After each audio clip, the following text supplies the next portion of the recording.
You're here. That's the most important part. That's great that you joined this class. So welcome to the Daily Miracles class. It's great to see you, and great that you found time to sit still and relax and let this just come to you. Being washed over with this incredible masterpiece that we call like the Urtext of A Course in Miracles. The lesson that we're going to take a look at is this, and it's a beautiful, say, invitation. I will be still a moment and go home. I will be still a moment and go home. Well, this is all that needs to be said, right? I will be still a moment and go home. What a delightful idea. So that is really great. You know, just as an idea, it's already like, yes, I want to be still a moment and go home.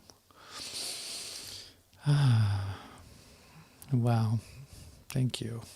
That's great. So you feel the slowing down already taking place.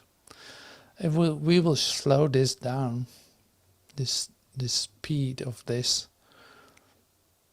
until we enter timelessness, where there's no time at all. This always happens when we meet, and you recognize it more and more and clearer too. It's like suddenly there's something that I probably can mention it during this session that we have right now. Like I probably can tell you when it's happening.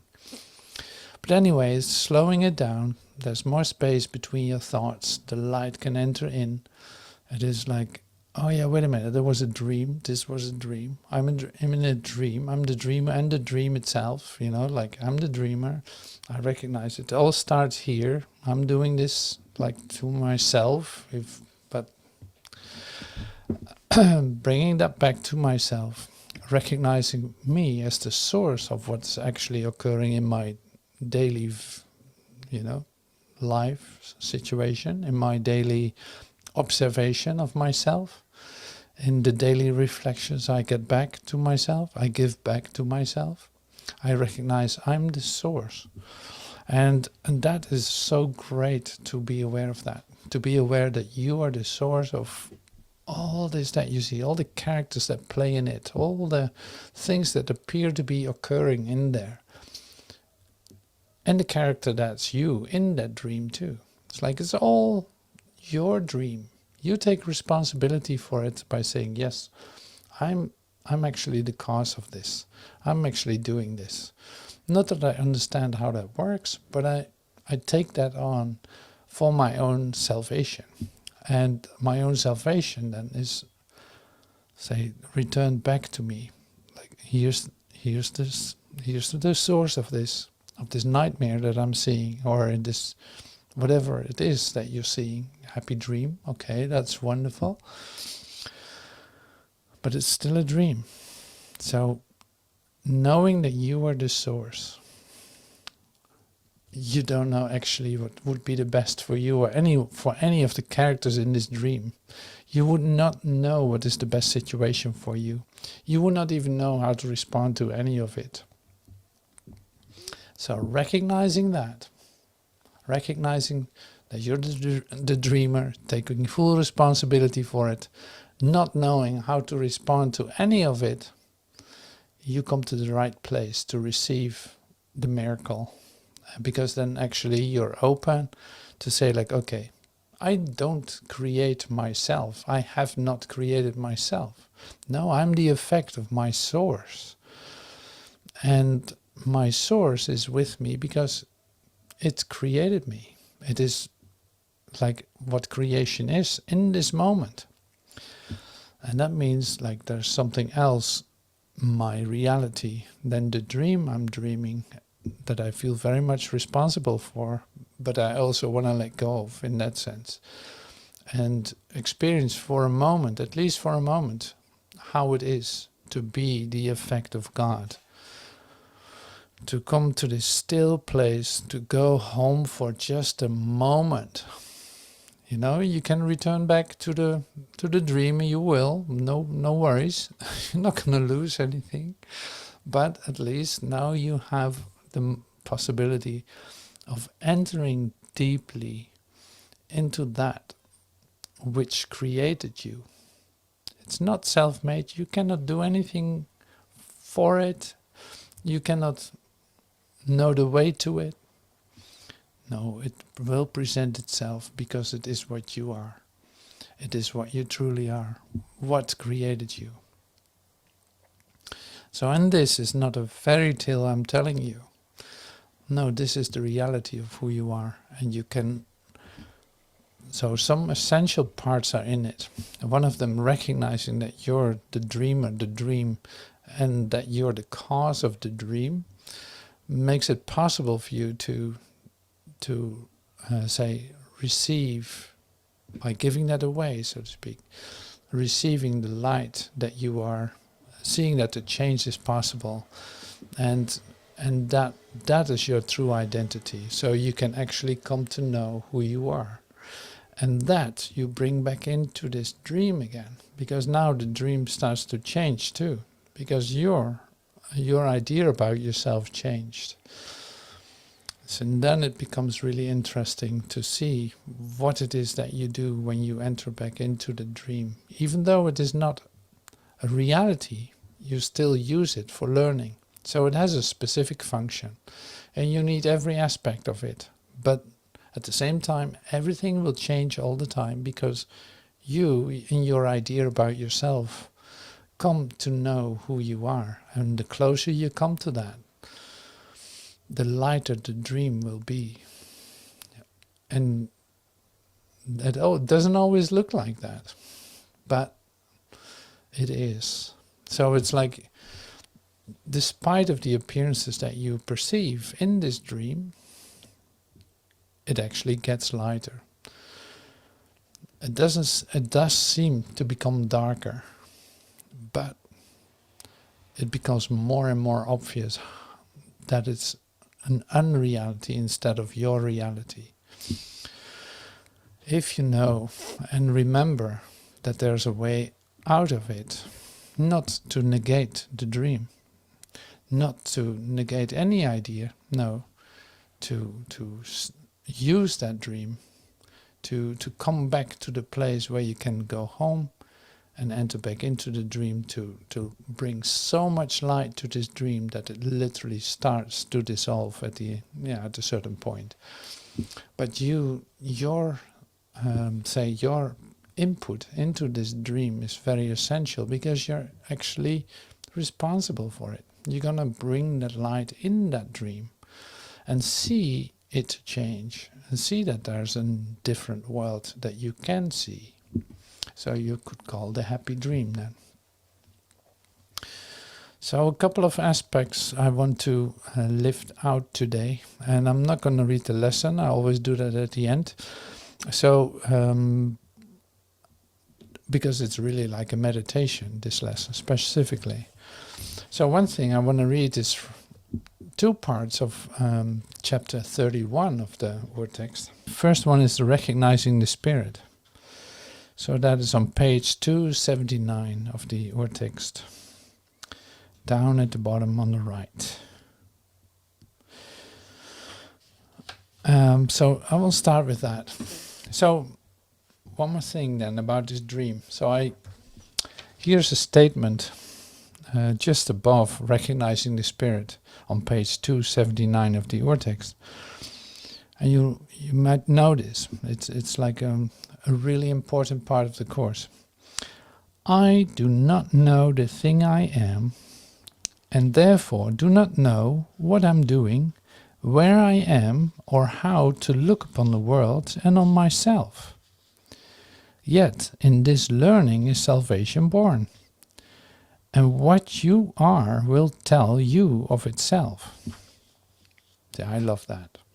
So I do not know the thing I am, and therefore do not know what I'm doing, where I am, or how to look upon the world and on myself. And why is salvation born in this insight? Like, that was exactly what I was sharing. It's like, you know this is your dream, you made this, you're responsible for it. Okay, you're the dreamer, you're even the character in this dream too, and all the characters, you're the director, the filmer, the observer, all of it. So what is the great thing about not knowing how to deal with any of this? It's like, that's what I shared with you already. It's like, what is so great about not knowing how to deal with any of this? It all seems like too difficult and too impossible, and you wouldn't know what's the best for everyone involved. And I said, like, that's why the miracle is possible. Because if you admit this, that you don't know how to respond to any of it, something else can give you what the information that you need, or what you need in that moment. That can be given to you. So it's like, it brings you to the point where you can actually ask for help. And that is so great about it, because the help is immediately there. But first, that's why it's so important to recognize yourself as the source of the dream that you're in.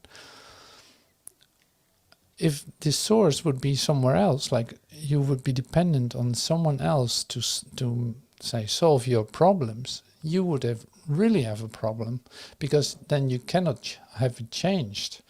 So here the basis of salvation is born in the recognition that you're the cause of it, and not to point it out to you, you're the cause of it, you did it.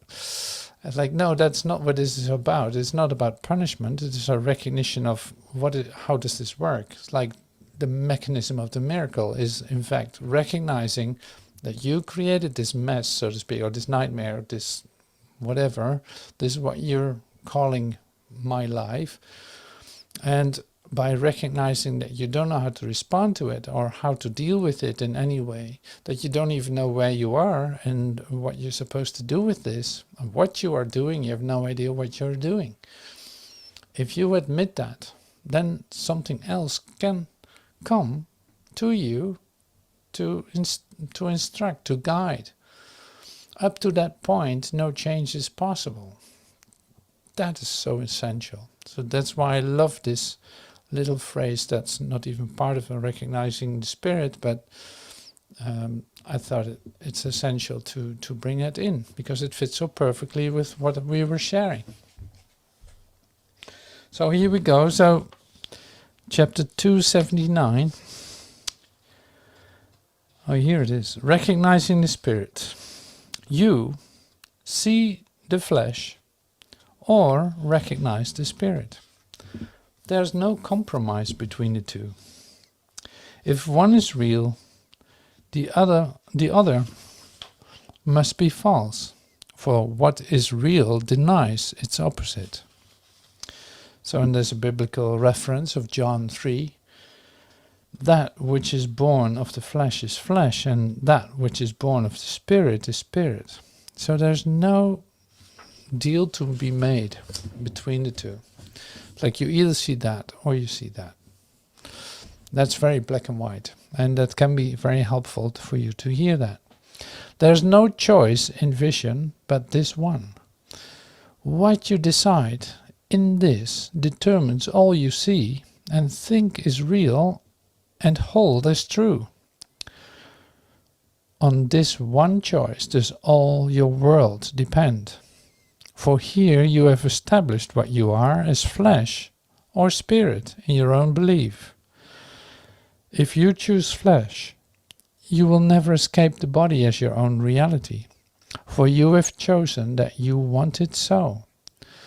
But choose the spirit, and all of heaven bends to touch your eyes and bless your holy sight.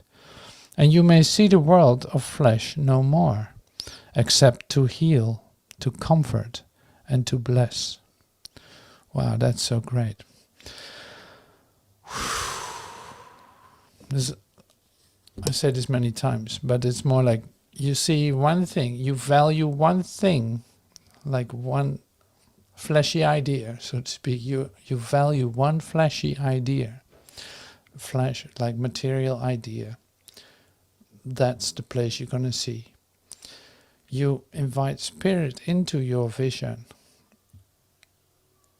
There's your spiritual vision.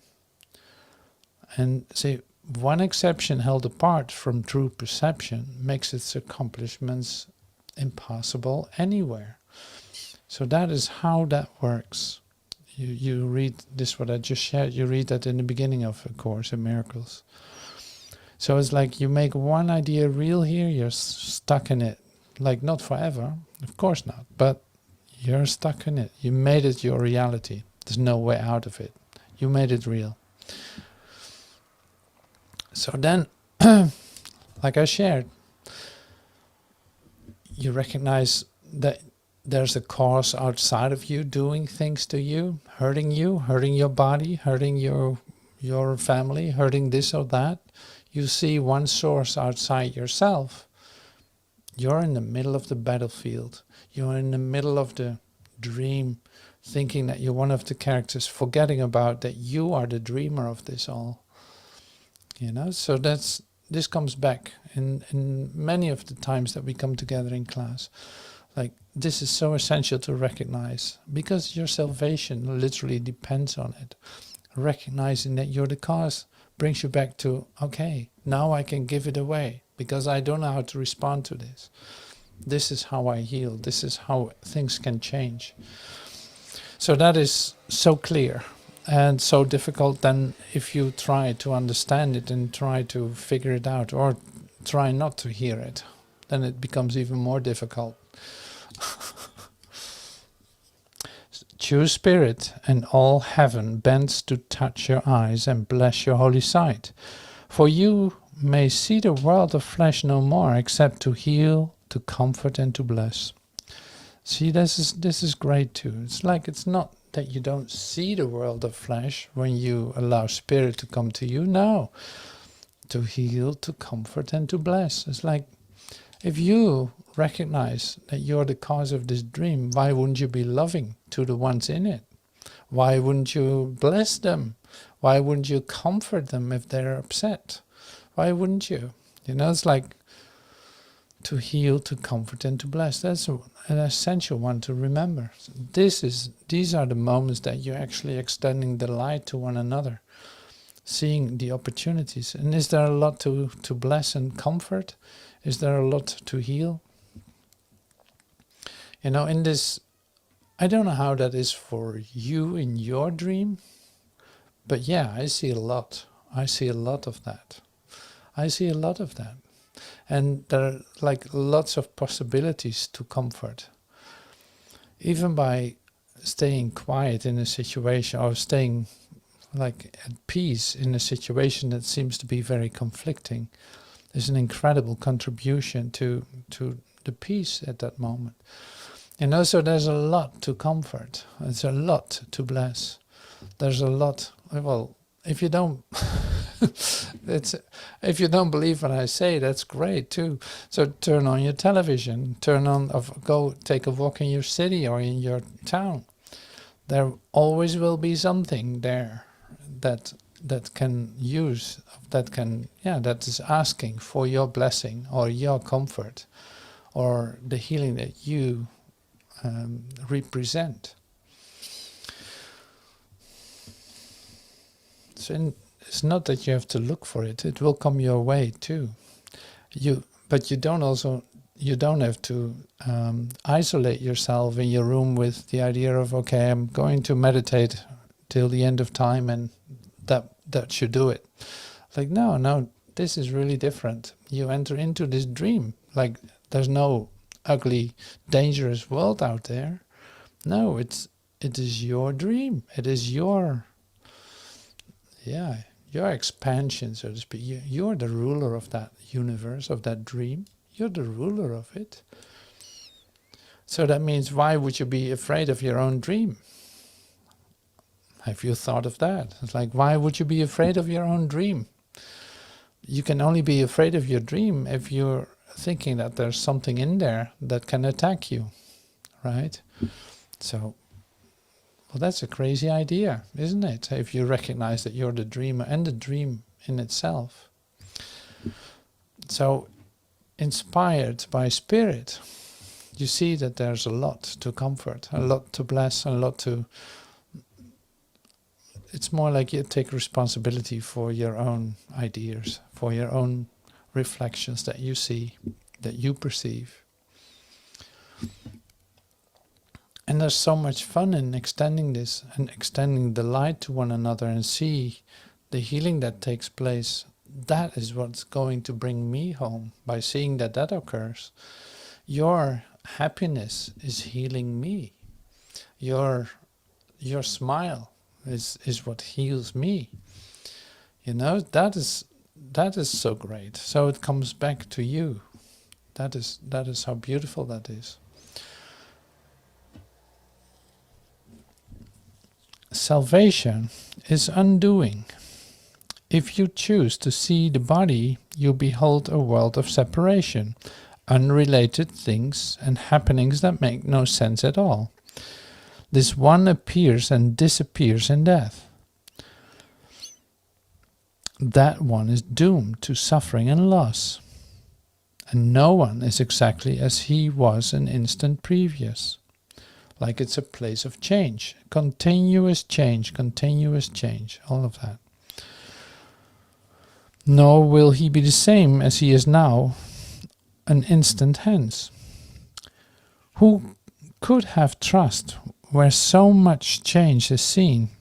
For who is worthy if he be but dust? Salvation is undoing of all of this.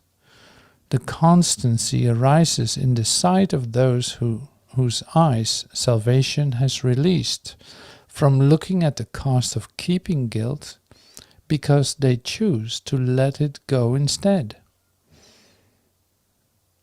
That's why salvation is undoing.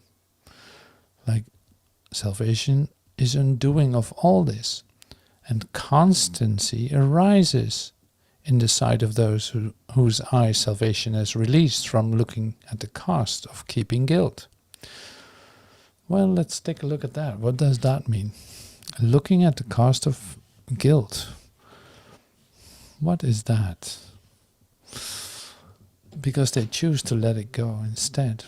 Salvation is undoing of all this, and constancy arises. So in this place of changes, where you perceive so much change, you start to recognize the constancy in something that goes beyond it. You start to feel that constancy and security in you. You know, that's where you see that things are changing in your dream. Like, speaking for you, I speak for myself. That was not really the state I was in when I started doing this. You know, no, everything had influenced me, and I was distracted by all of it, and it was too much, and I didn't know how to respond to any of it. I didn't even know how to go forward or backwards or sideward. I had no idea how to move. Like, there was so much change, I really didn't even know which thought to choose, to think, or to engage with. So here is the constancy then offered to us, letting someone in. So here we come in touch with the constancy in the whole story, like in the growth of your certainty in this. So, and I repeat one more time this part. Constancy arises in the sight of those whose eyes salvation has released from looking at the cost of keeping guilt. Like, we do our best in our physical idea about ourselves, in our human idea about ourselves, we keep, say, investing in the idea of guilt. And in separation, in fact, because it seems to be that you are there, that you occupy space somewhere else, not here, and time, you have a certain age, and you're probably going to live for another 20 years before you die. So, like, it's continuously related to a timeline, an unreality that you use to organize your identity and your time and your memories. You know, so it is a constant change that is the most, say, characteristic for this episode that you're in, that you recognize as your own life. And salvation then is the undoing of all of that, seeing that that is not it, letting go of that instead of holding on to it, not for the sake of letting it just go, no, because you want the constancy of your true identity to shine right through all the appearances.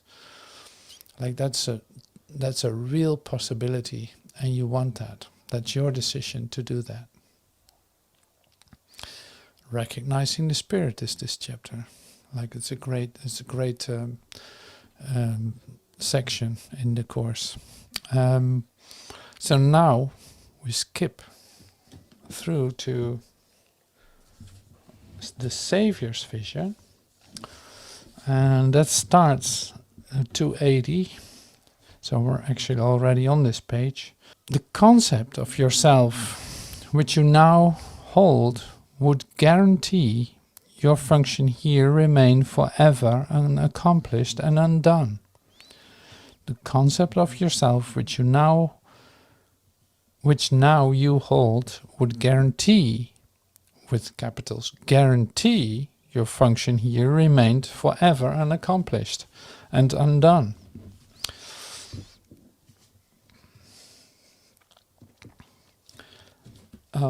So the question is then, are you accepting what it says here? Are you accepting the idea that your mission that you are doing for yourself will be a failure no matter what you try to do? Like, that's basically what it says here. Like, are you accepting that?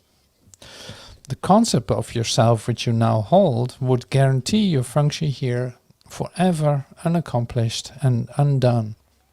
So it's like you cannot save yourself out of this whole story that you find yourself in. It's impossible to get yourself out of it. If you doubt that, then you can ask yourself one question. It's like, well, why don't you just step out of it then? Why are you free of it? Why aren't you free of it?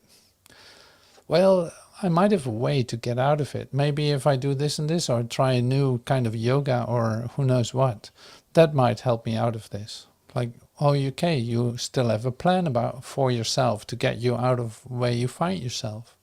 Well, you still have hope that that will work. And it doesn't take away that you can do yoga. No, that's not what I mean. But it's more like, give up the idea that you know how to get out of your dream, except by asking for help and saying like, I have no idea who I am, what I'm doing and where I'm going, and how I'm supposed to respond to any of this. If you can admit that, you're free of this place, in fact. You're free of the idea of limitation. Because then, in fact, you say like, something needs to say, come to me to save me from my own maze, from my own labyrinth of nothingness in the end. And thus it dooms you. Okay, so staying in it and not wanting the solution, but still trying to do it your way. And thus it dooms you to a bitter sense of deep depression and futility. Yet it need not be fixed unless you choose to hold it past the hope of change and keep it static and concealed within your mind. Give it instead to him who understands the changes that it needs to let it serve the function given you to bring you peace, that you may offer peace to have it yours. Alternatives are in your mind to use, and you can see yourself another way. Would you not rather look upon yourself as needed for salvation of the world instead of salvation's enemy? The concept of the self, as you know yourself right now, it's like the concept of yourself that you say, that's me, stands like a shield, a silent barricade for the truth, and hides it from your sight. All things you see are images because you look on them as through a barrier which dims your sight and warps your vision, so that you behold nothing with clarity. The light is kept from everything you see. At most you glimpse a shadow of what lies beyond. At least you merely look on darkness and perceive the terrified imaginings that come from guilty thoughts and concepts born of fear. And what you see is hell, for fear is hell. All that is given you is for release. All that is given you is for release. The sight, the vision, and the inner guide all lead you out of hell, with those you love beside you, and the universe with them. I'll repeat that once more. All that is given you is for release. The sight, the vision, the inner guide all lead you out of hell, with those you love beside you, and the universe with them. So that's great stuff too. It's like, all right, so my self-identity is really in the way here for experiencing my salvation, my undoing, and to experience the great guidance that is available, and the great, there was another term that was used, I love that too. The sight, the vision, and the inner guide all lead you out of hell, like with those you love beside you.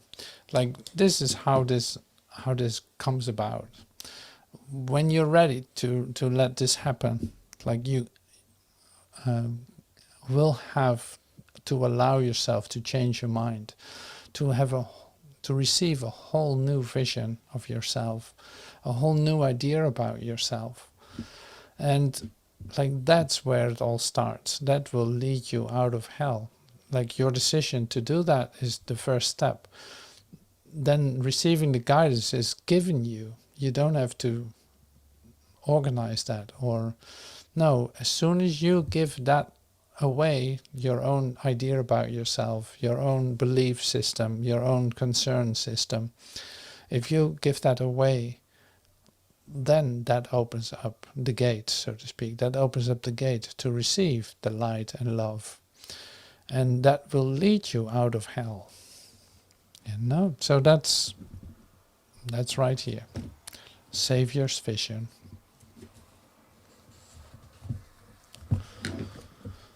So here we go. And then we come to the lesson. Because that's what we're actually here for, the lesson. I will be still a moment and go home. So on page 378 is where we start lesson 183 in the Urtext then. And it starts like this. I will be still a moment and go home. This world you seem to live in is not home to you. And somewhere in your mind you know that this is true. A memory of home keeps haunting you, as if there were a place which called you to return, although you do not recognize the voice, nor what it is the voice reminds you of. Yet still you feel an alien here, so from somewhere all unknown. Nothing so definite that you would say with certainty you're in exile here. Just a persistent feeling, sometimes not more than a tiny throb, and at other times hardly remembered, actively dismissed, but surely to return again, to return to mind again. Going to paragraph 3. We speak today for everyone who walks this world, for he is not at home. He goes uncertainly about in an endless search, seeking in darkness what he cannot find, not recognizing what it is he seeks. 1,000 homes he makes, yet none contents his restless mind. He does not understand he builds in vain. The home he seeks cannot be made by him, because there is no substitute for heaven. All he ever made was hell.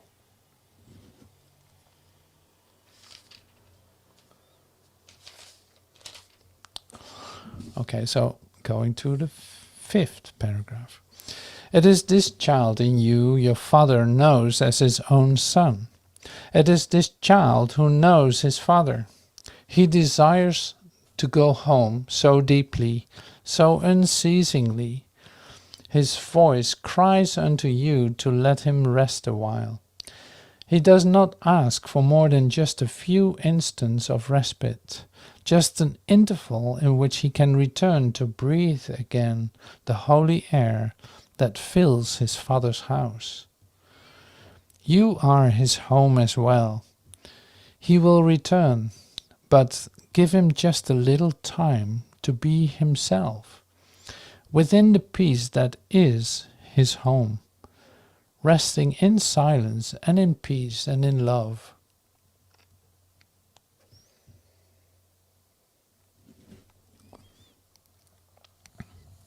This child, 7 is this. This child is your defenselessness, your strength. He trusts in you. He came because he knew you would not fail. He whispers of his home unceasingly to you. For he would bring you back with him, that he himself might stay and not return again where he does not belong, and where he lives an outcast in a world of alien thoughts. His patience has no limits. He will wait until you hear his gentle voice within you, calling you to let him go in peace along with you to where he is at home, and you with him.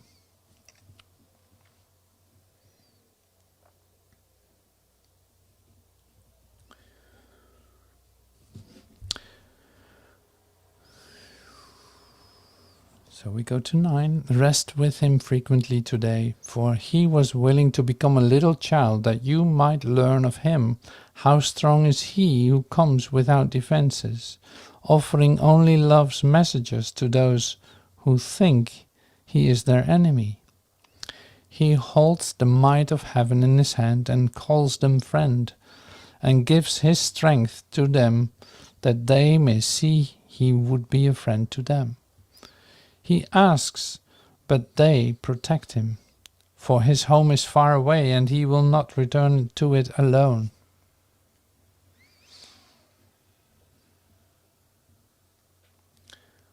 Take time today to lay aside your shield, which profits nothing. Lay down the spear and sword you raised against an enemy without existence. Christ has called you friend and brother. He has even come to you to ask your help in letting him go home completed and completely. He has come as does a child, a little child, who must beseech his father for protection and for love.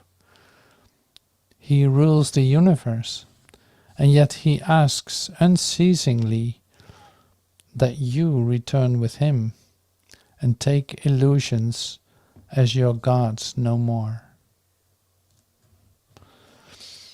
You have not lost your innocence. It is for this you yearn. This is your heart's desire. This is the voice you hear. And this the call which cannot be denied. The Holy Child remains with you. His home is yours. Today he gives you his defenselessness, and you accept it in exchange for all the toys of battle you have made. And now the way is open, and the journey has an end in sight at last. Be still a moment and go home with him and be at peace a while. So let's practice that. Let's do that right now. So be still a moment and go home and be with him and be at peace a while.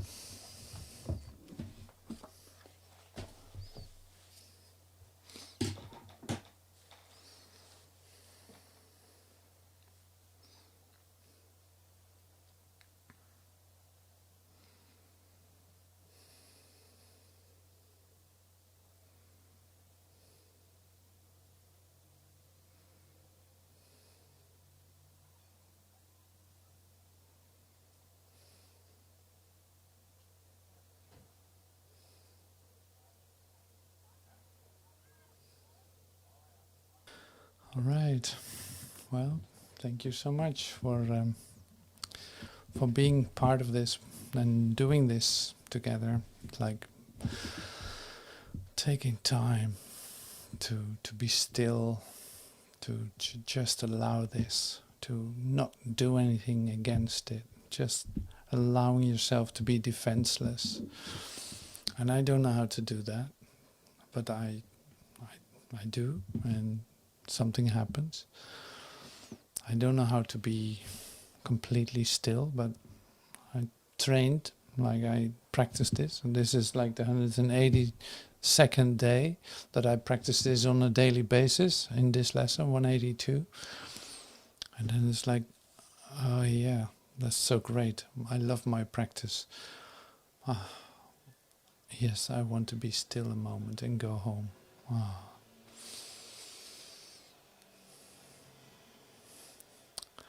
See, that's great. So I love to share that with you and join with you in going home, so to speak, as a practice. And returning back to this dream with all this light and love to bless, to comfort, and to heal. Absolutely. So that's where our journey starts now again. It's like you step right into it again. Comfort, bless, heal. How that's gonna look, I don't know. You'll find out. And it's not that you have to set up your own mission or do it this and this way. No, not at all. But this is your purpose. This is what you receive, that light for yourself. Now you're going to give that away in this dream. That's why this dream is important to you. A temporary place where you can extend your light. And you're just giving to yourself because you're the dreamer of this thing, you know. And what's my part in your dream? Well, I'm part of your dream in the sense that I'm actually voicing the words that you asked me to tell you. So this is like, yeah, I invite you to come home. Yes, you remember me from out there? Yeah, I'm inviting you to come with me. You know where we come from, you know why, huh? Like this. And so that's really lovely. So that makes everything still there. Like, it's not that we have to try to get out of the dream or something, or no, the dream cannot disappear just like that. No. So it's like there's an active part for you in that, and that is that what you receive for yourself, you're going to give that in terms of blessing, comforting, healing. You give that, you know. So that gives everything a place, and I love that. So it is not a negation. It's not trying to escape anything. No, this is like, it's like incredible. Like, you're so needed in that. You're so needed in it because if you see that the light that you have received starts to be reflected by the ones that you meet, oh my God, something else is occurring. It's like you feel the healing occurring in you, and seeing that, oh my God, I never knew this was possible. So it's a great gift, and it's available. So thank you for that. And I hope to see you soon. And in class we continue, of course, with who knows what is going to happen.